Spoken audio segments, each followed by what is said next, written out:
All right, so we're in the 20s.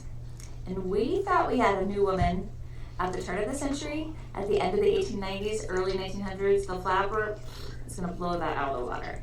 So here in the 20s, this outline is set in the context of we've just gotten through World War One.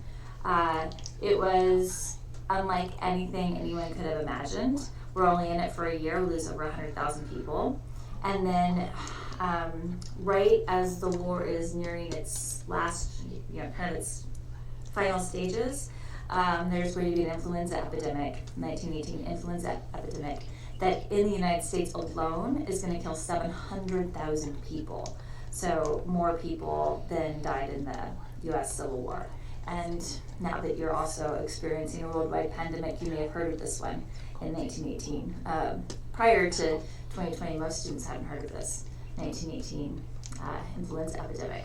But it contributes to, in the 20s, people just wanting to kind of live life like they could die tomorrow because they just witnessed that happen with family and friends in the 1919 influenza epidemic or with World War One. And so there's kind of a do what you will atmosphere in the 20s. And so we're going to look at first, out of World War One, there's going to be this possibility for job opportunities in the North. And so we're going to see what historians call the Great Migration. And this is the movement of people of color out of the South into the North, into the Midwest, and into the West. Hundreds of thousands of people, easily 500,000 people, are going to leave the South and head north and for more possibilities. We're going to talk about Red Summer, though. We'll see that while life isn't maybe as blatantly racist, it's still difficult to be a person of color and live in the United States.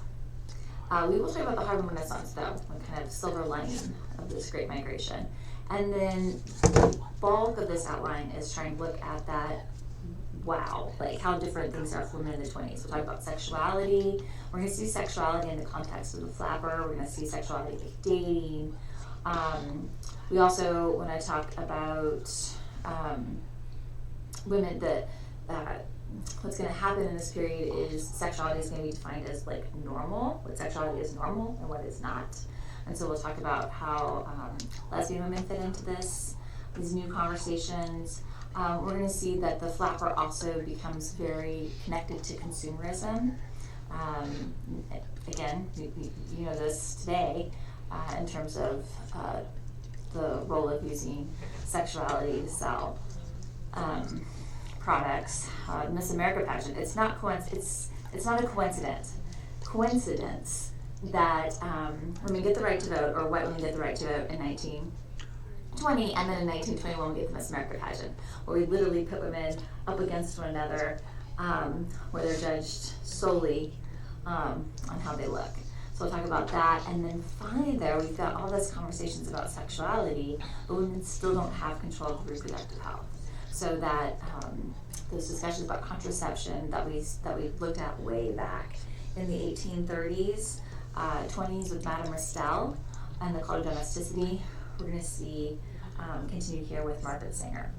And we'll continue the conversation of Margaret Sanger into 1960. Margaret Sanger is actually the person that coins the phrase birth control, but what we associate with birth control, like the pill, that's not available until 1960.